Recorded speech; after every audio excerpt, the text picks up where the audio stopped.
ជាមហាតិគុណដែលកូនមានពុកថ្លែងជាទំនុករៀបរាប់សេចក្តីតាំងពីកូនតូចរហូតពេញវ័យពុកតែថ្នមបីបុតត្រីបុតត្រាងបណ្ដងនិស័យឲ្យកូនបានពួងរួមមានគេឈ្មោះថ្កើងយួងគ្រូសាតួពុក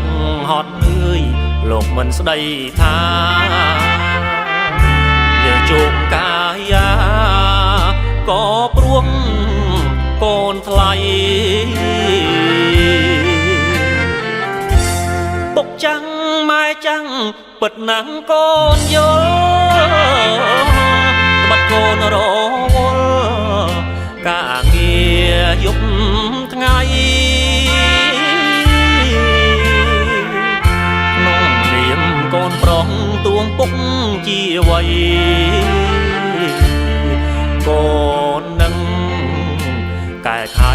តបគុណបៃតាពុកម៉ែជាម្លុក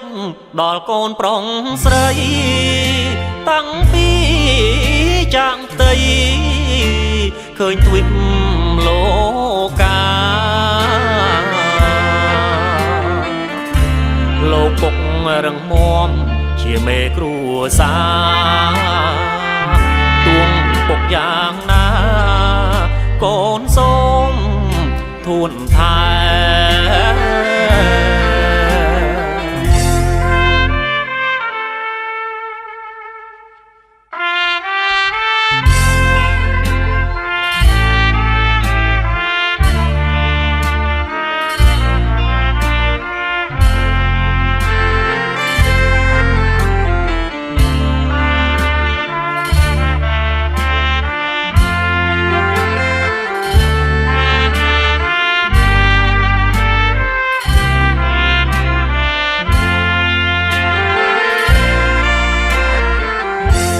ពុកចាំងម៉ែចាំង